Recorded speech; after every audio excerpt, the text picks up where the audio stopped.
Today I'm going to share with you a project I've been working on recently. It's located up in Queensland, and their brief is as follows.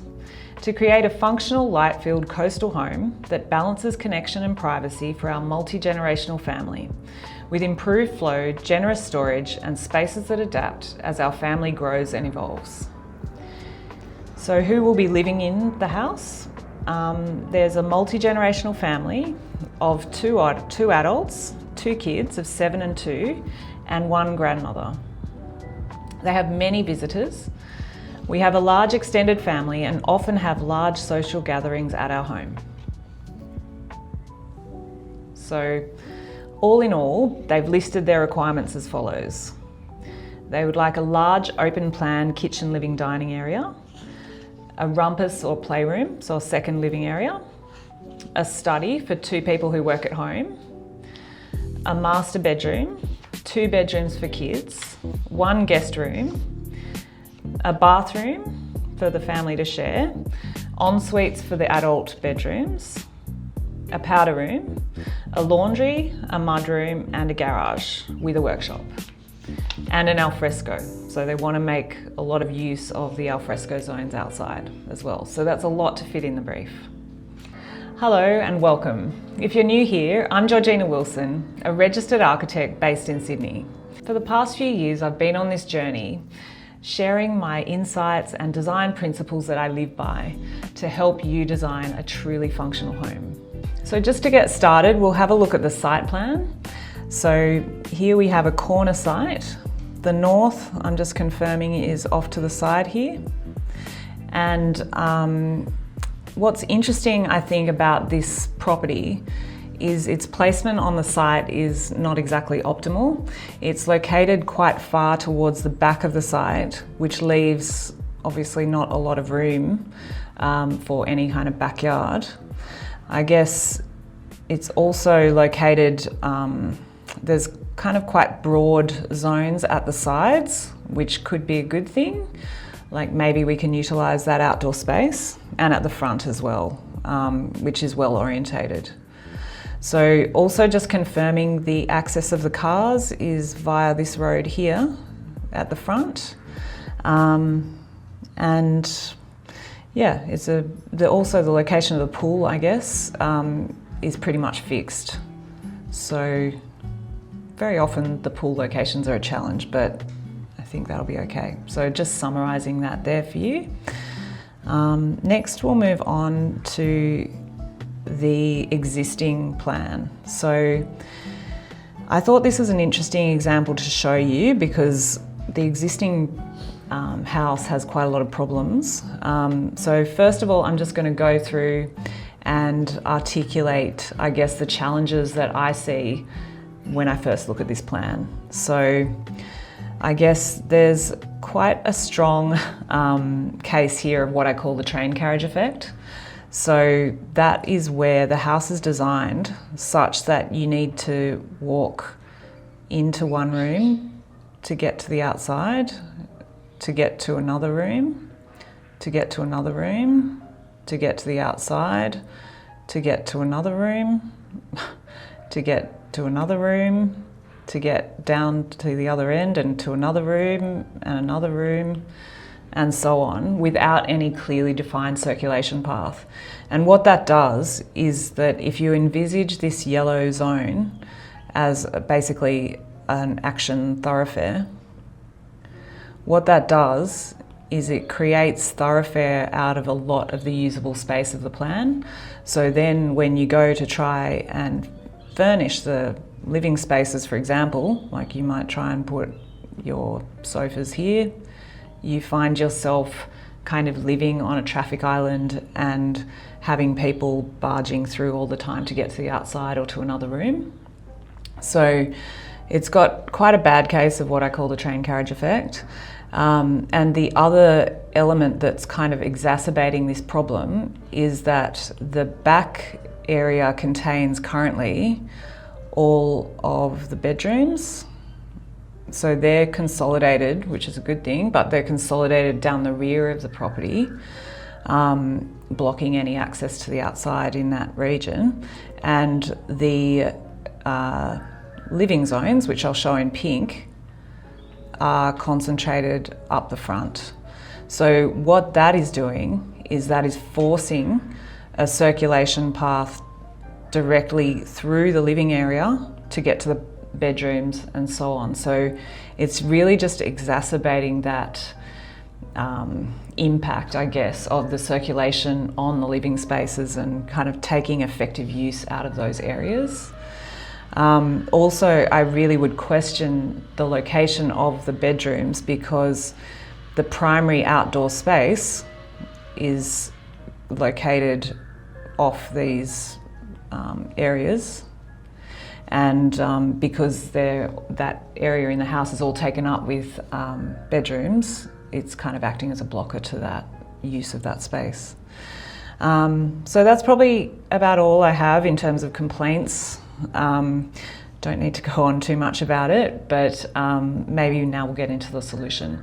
So what I'm going to do is I'm going to show you, I prepared 2 solutions for this design because I wanted to show the client basically how much of their brief could fit in a single story. And then I wanted to suggest potentially that they consider a partial 2-story, second story addition, which might give them some benefits in spreading that brief and that area over 2 levels. So just something for them to consider.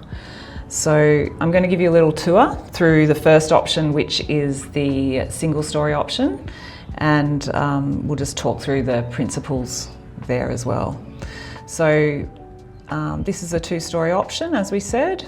So here I have extended, just so you notice this, the existing line of the building is sort of through here, and there's a little infill bit there. So I've actually extended the building a little bit in this direction to the east. Yeah, and also filled in that little bit there. So now we'll just go for a little tour through the property. So we have consolidated the entry up the front, so for cars and pedestrians. So the cars still enter in the same place. The garage is broadly in the same spot, and we've given the pedestrians and the cars their own entry. But then you notice we bring the entry points together as soon as possible in the plan, so to maximise efficiency basically. Then as you continue down the corridor, we have to your right, we've created a living zone. So this is well placed because that living area there, shown in pink, really helps to activate these primary outdoor spaces at the front there that have superb orientation. So that's looking quite good there. Then we keep coming down, we've got a mudroom, sorry, trying to draw like this off to the side. So we have a mudroom just next to the garage there with a secondary entry around the side, if that's required. Then we come into what we've now made the bedroom zone in the plan. So we've got 2 bedrooms off to the west side and 2 bedrooms to the east side.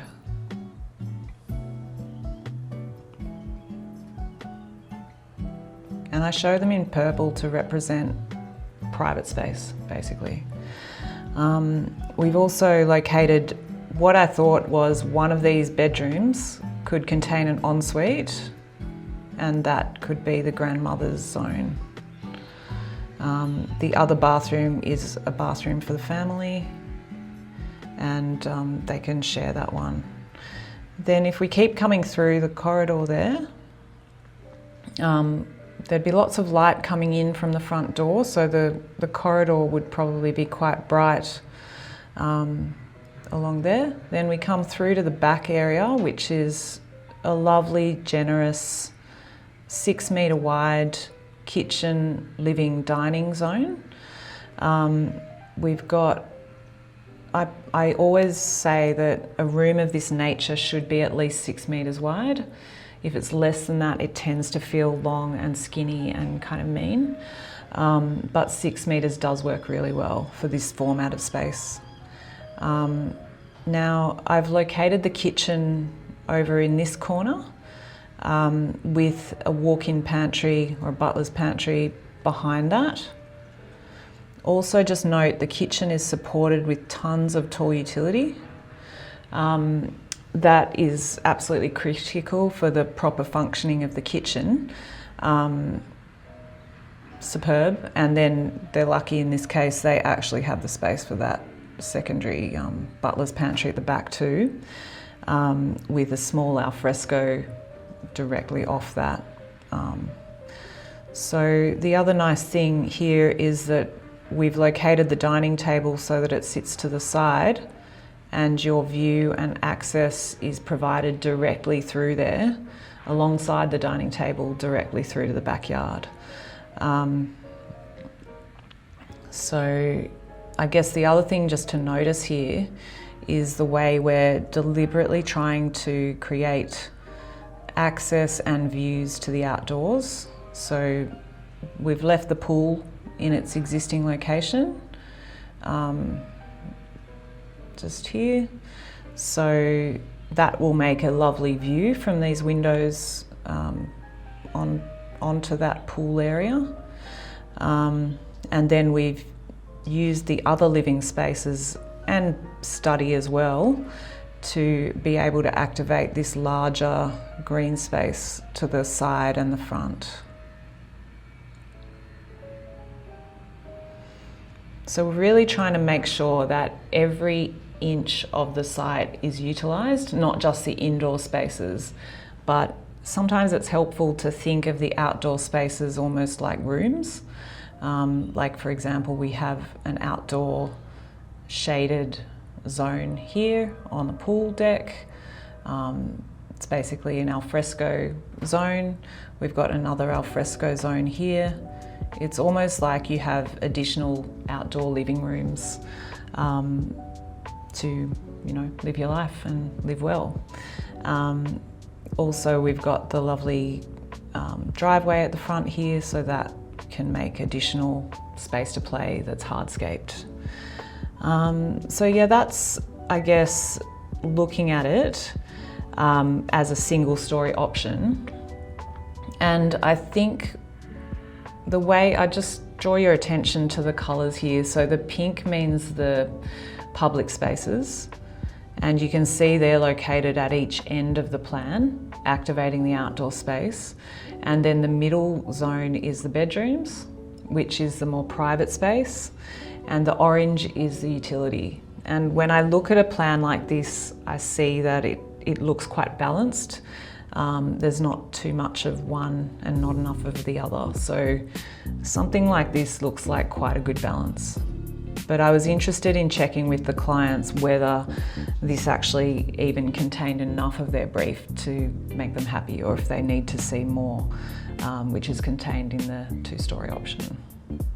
So now we'll have a look at the 2-story option. Just do a little tour through that one. So this is kind of, I guess the main advantage of this option is that it does give you the potential for more space, obviously, but also it's allowed us to actually pull back the rear line of the property to increase the size of the outdoor area at the rear, which is kind of important. Like, if you're going to make any use of that outdoor space at the back, I feel like it needs to be at least a certain width. Otherwise, it's just going to be an underutilized strip that can feel a bit sad. So I thought that was quite a good opportunity that came out of this option. Also, just to sort of say something about 2-story additions, I think if you're going to invest in building a second story, it often makes sense to think of it as You need to consolidate your intervention to as concise an area as possible, because sometimes it can be a real problem if you want to build over an old structure. You may need to spend a lot of money underpinning and putting work into those foundations, as in it's work you're never going to see, and it's probably going to be quite expensive and complex. So typically with a second story addition, I will try to contain the 2-story component to as small a zone as possible, probably towards the back. And that kind of keeps all the major intervention issues to a concise zone, and hopefully minimises these sort of unknowns that you can get into if you start really mucking around with an old structure too much, as in building on top of it. So I'll just take you through this option then. So from the front, again, we've done exactly the same thing at the front, consolidated the entry points nicely there. Then we've got, again, the rumpus living room right at the front, taking advantage of those front gardens. We've got bedrooms off to the side. So the plan is almost the same in that regard. And then the grandma's sort of little unit becomes more like a unit, I guess. It's got a little living room, it's got a guest bedroom. Oh, not a guest, sorry. It's got a little living room, it's got a bedroom. It's like a little studio, I guess, which might be an option if you had more rooms upstairs. Then the bathroom for sharing, and the stair is going up here. Again, the living zones at the back are the same width. We've just been able to pull them back a little bit because we're not forced to sort of include as many rooms on this level. Then coming upstairs, the stair kind of places us quite well in the centre there. We arrive here, and then we have the potential to have particularly a master wing at the rear here, with maybe a private lounge and a master bedroom and a bathroom ensuite somewhere there. And then if the clients wanted to, they could effectively introduce additional bedrooms here as well for the kids. But having spoken to the clients, they were very keen on having the master bedroom upstairs, but they felt that they could live with the sort of more minimal number of rooms downstairs. And so it looks like they've kind of decided to just do the smaller upper addition. And I guess another benefit of introducing these stairs and creating this upper level is that that then will give them really superb access to the remainder of the roof space.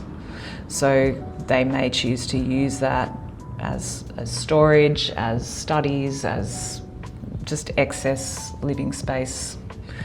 It's a bit, weirdly shaped, but excess space if that's what they want to do. What I see all the time is people trying to shove more and more rooms in by making them smaller and smaller. And what I really wish people would understand is that if you were to properly resolve the circulation and floor plan layout, it's very likely that you could fit in all those rooms at the appropriate size. If you enjoyed this, don't forget to like and subscribe. Ugh.